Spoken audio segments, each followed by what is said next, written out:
Okay. और आपका normally routine क्या रहता था? कितने घंटे आप पढ़ाई करते थे? Since कि for the last 3 years I was in the job. मैं IMD में साइंटिफिक असिस्टेंट है, as I already told you.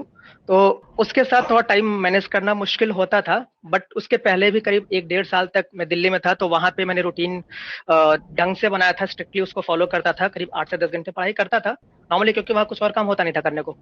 और जॉब के साथ थोड़ा सा उसको मैनेज करना थोड़ा सा मुश्किल हुआ। लाइक एग्जाम के टाइम पे उतना टाइम मिल नहीं पाता था, लेकिन फिर भी करीब 10 से 12 घंटे मैं निकालता था, प्रीलिम्स के 1 महीना पहले, मेंस के 1 महीना पहले। और नॉर्मल टाइम में 4 से 6 घंटे पढ़ाई करता था, ताकि एक रूटीन बना रहे, वो आउट ऑफ द टच ना हो जाऊं पढ़ाई से। और daily newspaper follow, I think कि मैंने पिछले 2 सालों से न्यूज़पेपर फॉलो करना शुरू किया। शुरुआत के अटेम्प्ट्स में एक वो भी लैक्यूना था, as the people told me कि न्यूज़पेपर फॉलो करो because it provides a lot of insights. तो वो चीज भी मैंने कोशिश की कि I follow them regularly, newspaper कम से कम एक, the Hindu I use to follow. And I use to prioritise my time, like मैं जब ऑफिस में भी होता था तो I use to make use of mobile to watch the lectures.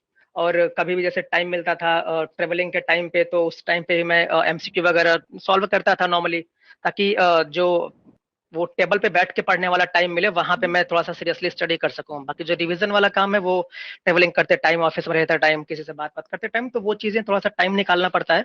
और पहले दूसरी चीज ये भी है कि अगर आप किसी दूसरे जॉब में हो और आप सिविल सर्विसेज की तैयारी करना चाह रहे हो या आप कर रहे हो, तो प्रायोरिटी में एज पर मी सिविल सर्विसेज की तैयारी ही होनी चाहिए, रदर देन कि वो जॉब हो। अब इसका मतलब ये नहीं कि आप जॉब में उतना एफिशिएंट ना दिखो, आप एफिशिएंटली काम करो, but the priority should always be the civil services, the preparation of civil services, I guess. Okay. आपने शुरू से ही जॉब के साथ ही प्रिपरेशन शुरू की थी या फिर आपने क्विट किया था अपने लास्ट अटेम्प्ट से पहले, उसके बाद प्रिपरेशन की थी? नहीं, मैंने फर्स्ट अटेम्प्ट जब मैंने फर्स्ट अटेम्प्ट दिया था, तो वो मैंने दिल्ली से दिया था। उस टाइम पे I was not into the job. And from the second attempt onwards I was in the job, and currently also I am in the job only. तो उसके बाद के जो भी अटेम्प्ट्स रहे हैं, that I always give along with the job। तो job के साथ चला, हालांकि प्रीलिम्स के पहले, मेंस के पहले 10 दिन की छुट्टियां, 20 दिन की छुट्टियां, 1 महीने की छुट्टियां वो मिल जा करती थी आसानी से। तो I use to make use of those leaves.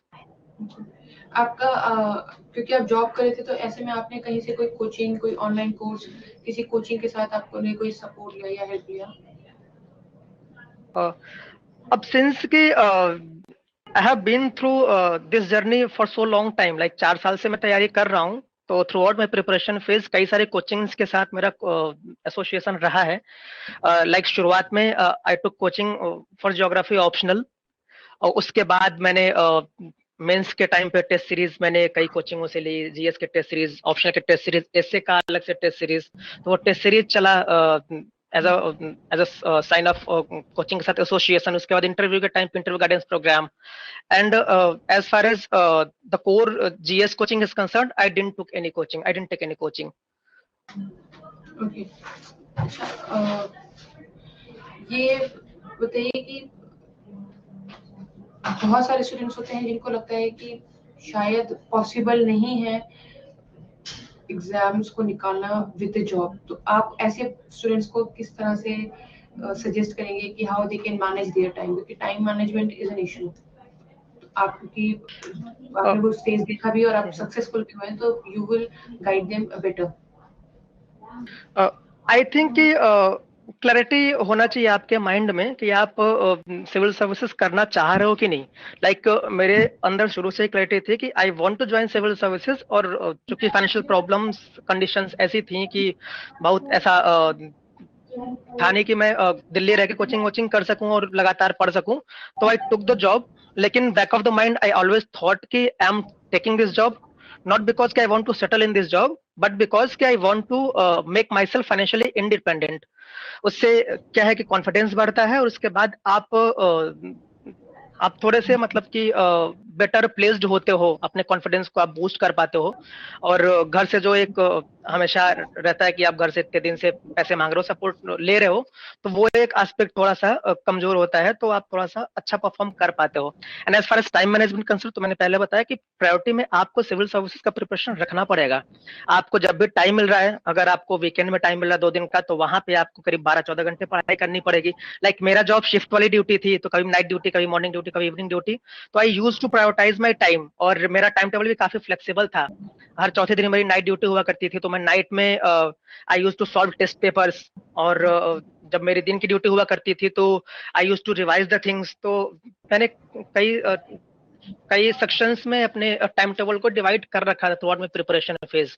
और इस दौरान मेरी कोशिश ये रहती थी कि कभी पढ़ाई से मैं आउट ऑफ द टच ना हूं, क्योंकि एक बार जब आउट ऑफ द टच इंसान होता है तो थोड़ा सा उसके लिए मुश्किल होता है वापस से रिकूप कर पाना। तो what ever be the circumstances, office में काम ज्यादा है, या तो कहीं दूसरे एंगेजमेंट्स हैं आपके, उसके बाद भी I use to devolve around 4 to 5 hours to my studies. तो वो रहता था, प्रायोरिटी में रहता था कि कम से कम 4-5 घंटे पढ़ाई करनी है। उसके बाद की जो उसके बाद जितना टाइम मिल जा रहा है वो बोनस है, तो वहां पे मैं कुछ अलग से चीजें कर सकता था। ओके।